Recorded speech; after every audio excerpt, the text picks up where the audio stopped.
ایک کمال کا میں آپ کو واقعہ سناتا ہوں. حضرت موسیٰ علیہ نبینا والسلام کے دور کا واقعہ ہے. اللہ کریم نے آپ کو حکم دیا کہ اے موسیٰ فلاں علاقے میں جاؤ, میرے ایک ولی کا انتقال ہو گیا ہے, تو اس کا جا کر نماز جنازہ ادا کرو, غسل کفن کا انتظام کرو. آپ ادھر گئے, آپ نے جب غسل کفن کے لیے کوشش کی تو لوگ کہنے لگے آپ کدھر آ گئے, یہ تو بڑا گناہ گار, بڑا بدکار اور زمانے کا بیکار شخص ہے, آپ اس کا جنازہ پڑھنے آئے ہیں. بہرحال آپ نے وہ سارا کچھ کر دیا. پھر اللہ سے کہا کہ یا اللہ بندے تو یہ کہہ رہے ہیں تیرا نافرمان تھا, گناہ گار تھا, اور تو فرماتا ہے تیرا ولی. اللہ نے فرمایا موسیٰ بات یہ بندے بات تو صحیح کر رہے ہیں, یہ جو کہہ رہے ہیں نا یہ سب ٹھیک کہہ رہے ہیں, مگر بات یہ ہے کہ اس بندے نے مرنے سے پہلے جب اس کی وفات کا وقت قریب آیا نا تو 5 کلمات کے ذریعے اس نے مجھے پکارا, اے موسیٰ میں نے ان 5 کلموں کی وجہ سے اس کی مغفرت فرما دی. حضرت موسیٰ نے کہا یا اللہ مجھے 5 سینٹنس بتا دے, مجھے وہ 5 کلمات بتا دے کہ صدیاں گناہ کر کے اتنے بڑے گناہ گار کو صرف 5 کلموں کے لیے بخش دیا تو نے. اب ذرا ان 5 سینٹنس کی خوبصورتی, ڈیپتھ اور اللہ سے کنیکٹیوٹی سمجھیے گا. کاش یہ بات سمجھ آ جائے کہ توبہ کہتے کس کو ہیں, اللہ سے کنیکٹیوٹی کسے کہتے ہیں. ہم کانوں کو ہاتھ لگانا یا اللہ میری توبہ, ہمارے تو سٹائل ہی دوسرے ہیں نا. توبہ کسی اور شے کا نام ہے. توبہ کے لیے کوئی بہت بڑا اہتمام کرنے کی ضرورت نہیں ہے, بس دل سے ایک بار پکارنے کی ضرورت ہے. سچی پکار ہو جائے, ایک بار سچی کنیکٹیوٹی ہو جائے, وہ کریم پچھلے سارے گناہ معاف فرما دیتا ہے. اس پتہ ہے گناہ گار نے وہ 5 جملے کیا کہے, وہ کہتا ہے اے اللہ تو جانتا ہے کہ میں نیکوں سے محبت کرتا ہوں اگرچہ خود نیک نہیں ہوں.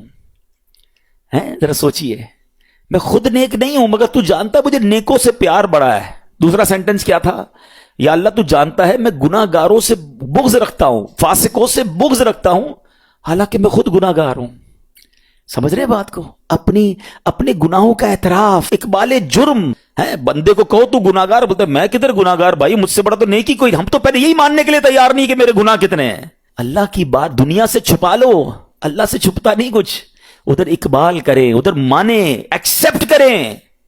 ہاں دنیا کی عدالت میں اگر ہم کہیں جا کے اپنا جرم ایکسپٹ کر لیں سزا سنائی جاتی ہے.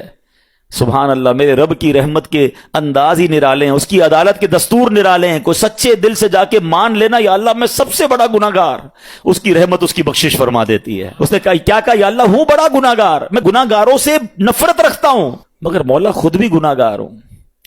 تیسرا جملہ کیا تھا, یا رب اگر مجھے معلوم ہو جائے نا کہ میرے جنت میں داخل ہونے سے تیری ملکیت میں کوئی کمی آ جائے گی تو پھر میں تیری جنت کا کبھی تجھ سے سوال نہیں کروں گا, کیونکہ مجھے پتا ہے تیری جنت بہت بڑی ہے. مجھے داخل کر کے تیرا کچھ بھی نہیں جانا, تیرا کچھ نہیں جانا, میرا بیڑا پار ہو جانا ہے.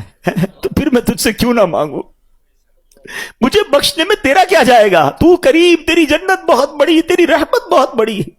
تو یا اللہ مجھے اگر یہ معلوم ہو جائے کہ مجھے جنت میں داخل کرنے سے تیری ملکیت تھوڑی ہو جائے گی پھر میں جنت نہیں مانگوں گا. چوتھا سینٹنس کیا تھا, یا رب اگر مجھے معلوم ہو جائے کہ میرے جہنم میں داخل ہونے سے تیری ملکیت میں اضافہ ہو جائے گا تو میں جہنم سے تیری پناہ بھی نہیں مانگوں گا. اگر جہنم میں ڈالنے سے تیری ملکیت میں, تیرے ملک میں اضافہ ہو رہا ہے تو پھر مجھے ڈال دے جہنم میں راضی ہوں, مگر مجھے پتا ہے کہ مجھے جہنم میں ڈالنے سے تیری ملکیت میں کوئی اضافہ نہیں ہوگا. تو ویسے ہی مالک ہے, تو ویسے ہی خالق ہے, سب کچھ تیرا ہے. اور آخری جملہ سنیے, وہ کیا کہتا ہے, یا رب اگر تو مجھ پر رحم نہیں کرے گا تو پھر کون کرے گا.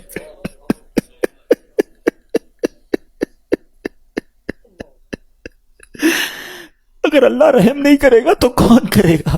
آج اس کی رحم کی بھیک لینے تو آئے ہیں, آج اس کے کرم کی خیرات لینے تو آئے. ہم مانتے ہیں یا اللہ, ہم سب ایکسپٹ کرتے ہیں, ہم نے بہت گناہ کیے, ہم نے بہت خطائیں کی, لوگوں سے ڈر لگتا رہا کہ کوئی دیکھ نہ لے. مالک معلوم تھا تو دیکھ رہا ہے, پھر بھی ہم نے گناہ کیے.